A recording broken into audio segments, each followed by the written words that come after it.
This is our mini lecture on Wednesday, January 12th, as an introduction to Plato's Republic.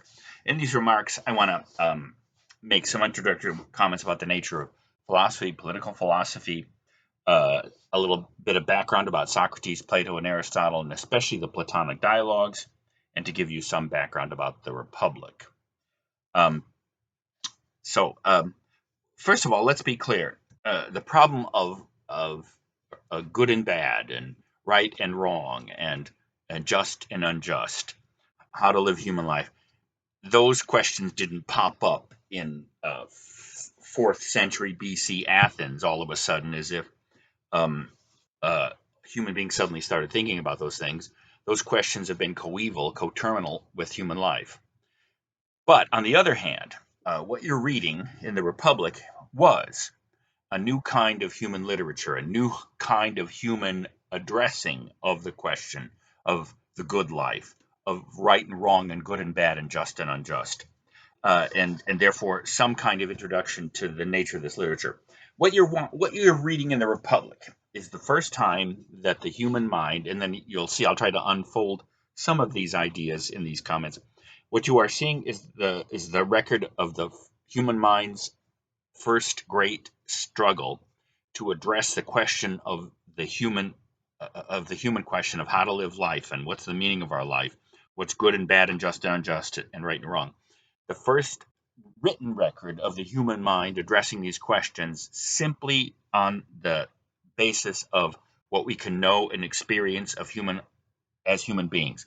That is to say, with the evidence of our own mind and the evidence of our own senses. What's the alternative? And in some ways, this is what I mean when I say in Roman number 1, I say philosophy.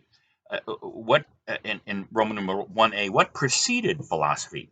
Obviously, philosophy, which is the attempt to, the way I've defined it, if you look, the attempt to discover knowledge of existence born of human thought and reflection, and political philosophy, the attempt to discover knowledge of the human issues of good and bad, right and wrong, etc.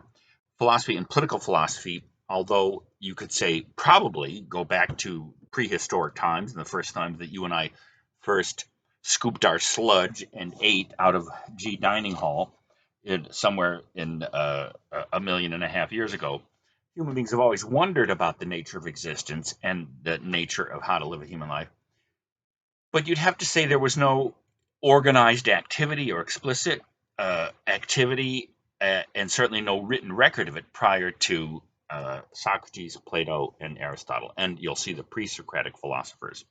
Now, obviously, all the questions about what's existence, what's the nature of the universe, what's a human being, how should we live, and which cable channel is, in fact, the best channel for human beings to watch, the gripping question that has seized humanity for decades. Um, uh, Obviously, human literature or literature and these issues precede the emergence of philosophy in ancient Greece in the 4th to 5th century BCE. But uh, you have to say that prior to that time in Greece, and we may discuss why Greece, why philosophy there, Greece, um, you'd have to say that the way that, or the literature that addressed these issues prior to the emergence of philosophy was what one might call divine revelation. The great divine epics that all ancient civilizations produced, whether it's the Bible or the Quran or the Bhagavad Gita or the Gilgamesh, the Norse epics, the Aztec epics. So basically, you could say what characterized this literature was its imputed authority and source, which is to say, almost all ancient civilizations attributed their beliefs about the existence of the universe, the origins of the universe, and the nature of right and wrong to divine revelation, which is to say that a typical believer in the Bible or in the Quran or the Torah or the Bhagavad Gita uh, or even Gilgamesh would have understood, or by the way, even Homer and Hesiod, the great Greek poets. Homer, the author of Iliad and Odyssey, the story of how the gods intervened in the greatest struggle between the Greeks and barbarians, and Hesiod, the great poet, Greek creation poet, sometimes designated, who lived about the same time as Homer, probably about 1200 to 1000 BCE, who wrote the two great Greek pagan creation epics, the Theogony and Works and Days. All ancient civilizations attributed their understanding of these things to prophecy, or to the point is, of course, that these great works understood themselves not to be originating in human thought and reflection, but rather were a kind of a divine truth that transcended the ability of human beings to know these things. So, on one level, you could say that it's not as if these questions weren't addressed. The Bible, of course, if you know the Bible, or if you read the Quran, or the Torah, or the New Testament, or the Bhagavad Gita, or all these other great literatures, the literatures of Taoism, the I Ching, etc. Um, they all address these questions, but you could say, in some ways, philosophy is born of the impulse to trust one's own eyes, thoughts, and senses. That is to say, to set aside a belief in the revealed account of things in sacred writings and replace it with direct knowledge of these things born of human thought and reflection. The ability to understand the world based on what we can know through our own efforts and own powers.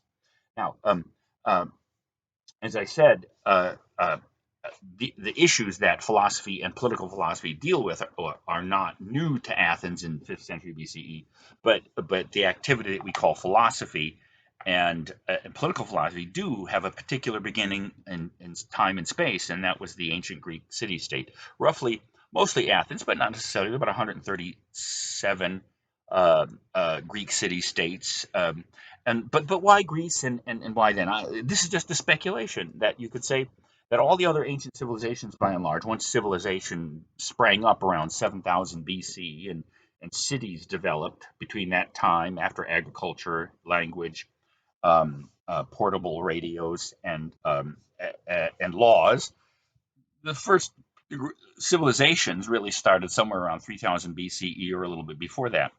And at the same time that the great sacred epics were understood to be given to humanity by the different traditions. So why Greece? Why that time?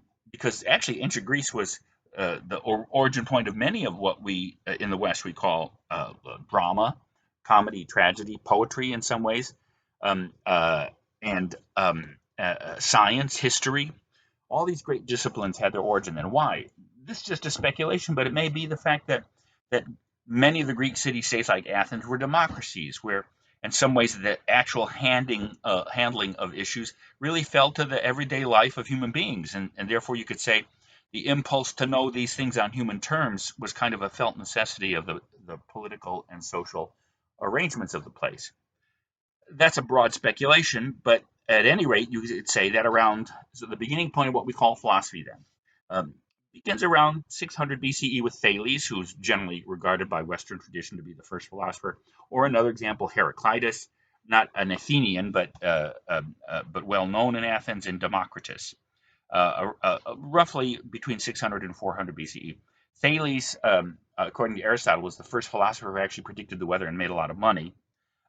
Heraclitus, as one of the great, all these philosophers, by the way, are called pre-Socratic because they were prior to Socrates. What that means and what the importance is, we'll see in a bit.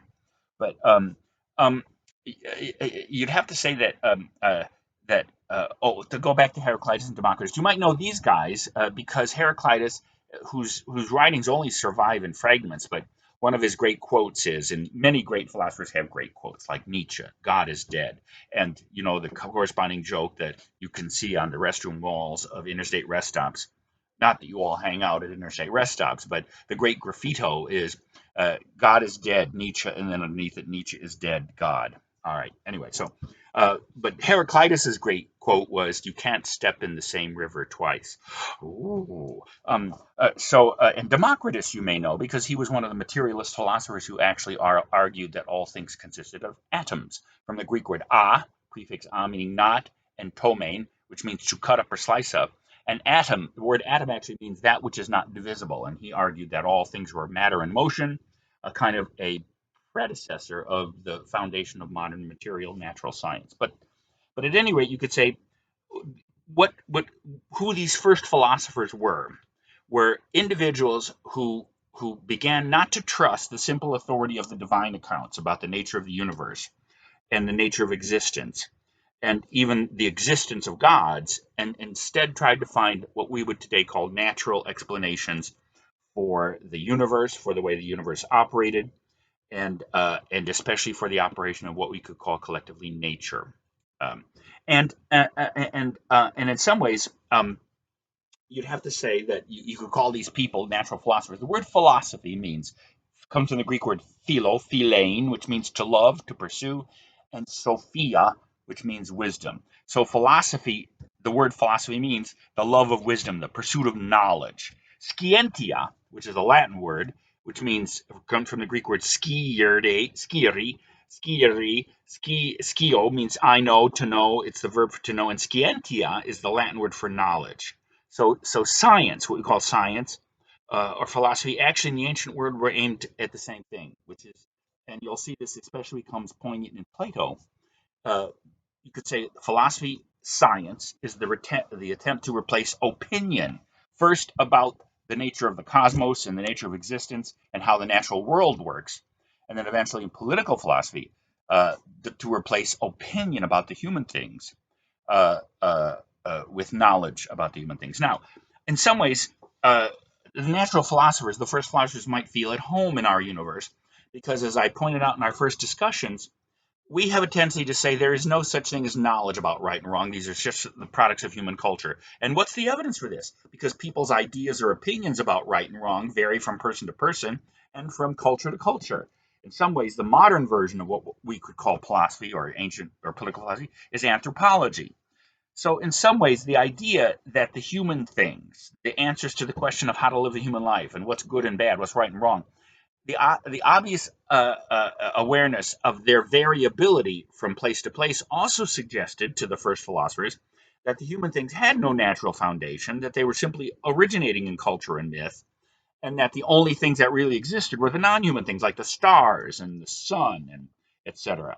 And so, on one level, the first philosophers who tried to pursue human truth turned away from the human things on the grounds that these things were just cultural, and that if you want to know something, you have to turn to nature or the non-human world and seek it through reason and observation.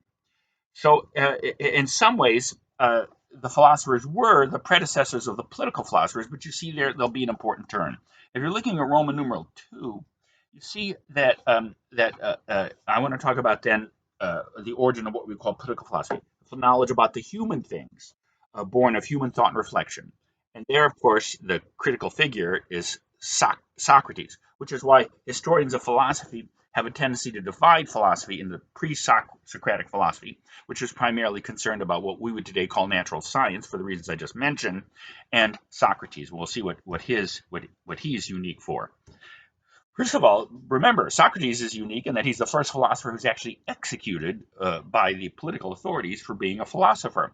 So a natural question is, well, why didn't the city go after all these other people, Thales and the natural philosophers? We'll see there may be an answer to that. But at any rate, there's only one other group of people, and you'll help to understand the Republic. And I'll just give you a hint: the character of Thrasymachus in the Republic, who was a sophist. Now, a little bit of historical background and who the sophists were. You can tell, by the way, there's a kind of a link between the word sophist, sophistes, and by the way, where our words sophisticated, etc., comes from, and Sophia, which is wisdom. Yet the sophists who preceded Socrates and actually were contemporaries of him were clearly not interested in the same thing that Socrates was. And therefore, you kind of have to know a little bit about them and who they were and why Socrates considered himself to be their opponent.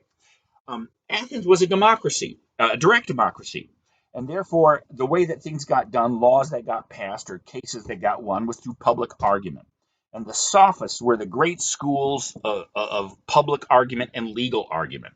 If you went to frankly, by the way, what you would today call a mixture of debate club or professional debate and law school. Because if you go to law school, what you'll learn is how to win cases by doing legal argument. That's exactly what the sophists taught, because again, all government proceedings, whether the conduct of the city or the winning of court cases, was done through public argument. So, what would be the skill that you would need in Athens as an everyday citizen or even a successful individual? How to persuade your fellow human beings through structured debate, and how to win court cases. Now, note, both the Sophists and Socrates make argument, but the critical difference is the Sophists are indifferent to the truth or falsity of the argument, because the aim of argument in their ideas is to win, not to know. And that is the great difference between Socrates and the Sophists. Socrates taught that the aim of argument wasn't to win a case, rather, but to know what justice and injustice is, or to know what the nature of truth is. So, in some ways, you'll see, and this comes to a pointed dramatic head in the last part of Book One of the Republic, because Socrates is almost physically attacked by one of the characters, Thrasymachus. You might say that this is a dramatic imitation of what actually happened in life when the city of Athens executed Socrates for being what he was. So, who was Socrates? Uh, uh, again, roughly a little bit later than the early pre-Socratics, about a century after the founding of the great Greek democracy through Solon and Pericles.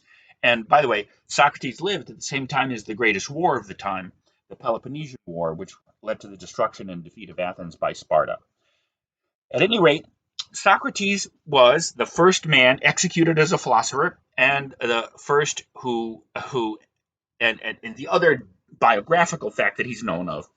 This is Diogenes Laertius, the great biographer, one of the two great biographers of the ancient world, who has reported that Socrates was the first man who brought philosophy down from the heavens and into the city, which is to say, Socrates was the founder of political or human philosophy, who argued that the same kind of techniques of the natural philosophers to try to discover the truth about nature, the stars, and the cosmos, that's important perhaps, but rather the critical thing is, since we're human beings, is to bring that speculative and investigative activity and turn it on ourselves. And therefore, you could say Socrates it was the first great formulator of the main questions of political philosophy, which in the middle of the page, if you know it, are, is to address the human things. Who am I? What am I? How shall I live? How shall I act? And how shall we live together? Socrates never wrote. He never founded a school. All he did all his life was walk around Athens asking everyone he knew and met into questions, especially, how do you know what you claim to know? And that's what got him killed. Uh, Athens put him on trial. Towards the end of his life, he was 70 years old when he was put on trial and executed, ordered to drink the hemlock, which is the way that Athens, it was like death by lethal ingestion. Uh, uh, his most famous quote comes from the Apology of Socrates, which is actually one of the Platonic dialogues written by Plato, which is accounted to be the actual record or trial of Socrates. And Socrates was put on trial for two real crimes in ancient Athens: not believing in the gods of Athens, for what we might call atheism or non-belief, and for corrupting the young, which was an actual punishable crime. The jury decides, the 500-person jury decides that Socrates is guilty of those. And then when it came to the sentencing phase, that's when he said his most famous quote, because he says, Athens, oh men of Athens, you might wonder, why don't you just shut up? Just stop doing what you do and we'll let you live. He says, I'll never do it. Why? Hode, I'm showing off now. Hode anexetotos bios ubiotos anthropo estin. For the unexamined life is not worthy of a human being. So not to engage in philosophic activity for Socrates meant not to live a human life. And what's the point of living a human life if you're not going to live a human life? And so Athens killed him.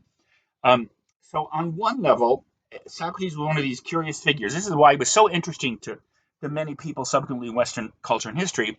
And in fact, Benjamin Franklin actually, in one of his great maxims for human life, said, imitate Socrates and Jesus, two of the greatest teachers of humanity who never wrote a word themselves, but were only written above by their disciples. One of whom, for Socrates, was Plato. By the way, the Republic probably takes place when Socrates was a middle-aged man, about 40, and all the other individuals in the dialogue are young men between the ages of 18 and 20, probably all from prominent aristocratic families. But basically, that's why I said in class they'd be what you were, like college students. So Plato became one of Socrates' disciples, probably was present at the trial, probably was a witness to the trial. Although, interestingly enough, according to the Phaedo, the actual death of Socrates, which has some remarkable, beautiful description of how Socrates calmly takes the hemlock and drinks and dies, and the subject of that dialogue is the eternity of the soul, um, and life after death. But Plato did actually accept the agenda of Socrates, and you'd have to say the Socratic method.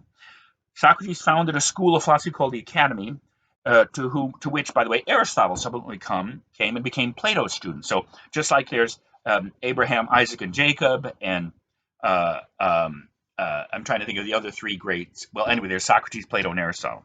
So anyway, Plato then didn't go around talking to everybody in Athens. He seemed to have learned a lesson that if you don't want to get killed for asking the wrong questions, better to write complex dialogues where the reader has to figure out what you're trying to say. So there are 34 basic dialogues on all kinds of subjects, some of them political and two of them very political, the Republic being one of them, which, by the way, scholars speculate that Plato wrote around his middle age, the age of 40s, about the same time that Socrates would have been, the same age that Socrates would have been in the dialogue, and his last dialogue, the Laws.